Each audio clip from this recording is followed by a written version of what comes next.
মহাকুম্ভে ত্রিবেণী সঙ্গমে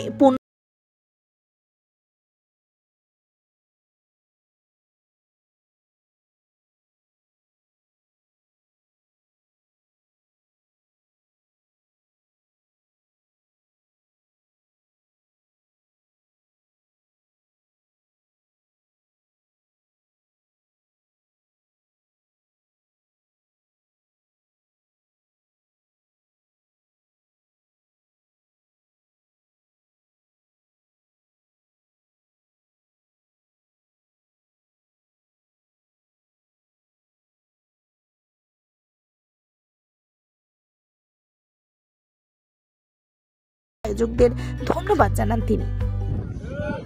এই মহাকুম্ভে আমি মাননীয় প্রধানমন্ত্রীজিকে ধন্যবাদ জানাচ্ছি এবং যোগীজিকে আমি ধন্যবাদ জানাচ্ছি।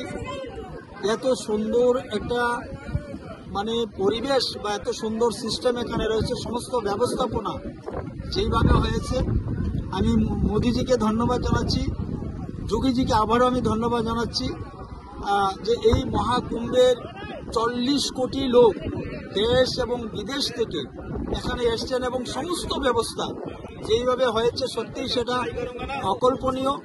এটাই হচ্ছে সনাতনী, এটাই হচ্ছে সনাতন। আর এই মহাকুম্ভেই সেটা প্রমাণিত হচ্ছে। এত কোটি কোটি মানুষের যে সমাগম হচ্ছে, এই সমাগমে কিন্তু কোনো ধরনের কোনো অসুবিধা নেই, সমস্ত ব্যবস্থা করেছেন। তাই উত্তরপ্রদেশ সরকার, ভারত সরকার এবং মোদিজি, যোগীজিকে আমি আবারও ধন্যবাদ জানাচ্ছি।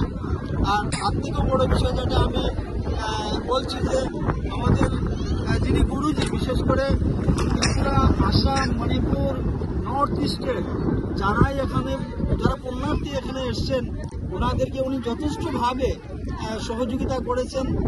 শ্রদ্ধেয় গৌতম মিশ্রাজি, আমাদের গুরুজি, ওনার যে সহযোগিতা সত্যি সেটা অকল্পনীয়। ওনার সহযোগিতায় আমরা খুব সহজভাবে মা গঙ্গার এই পবিত্র এই গঙ্গাতে আমরা স্নান করতে পেরেছি।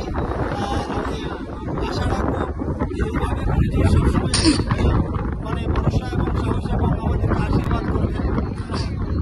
ব্যুরো রিপোর্ট, দৈনিক প্রহর।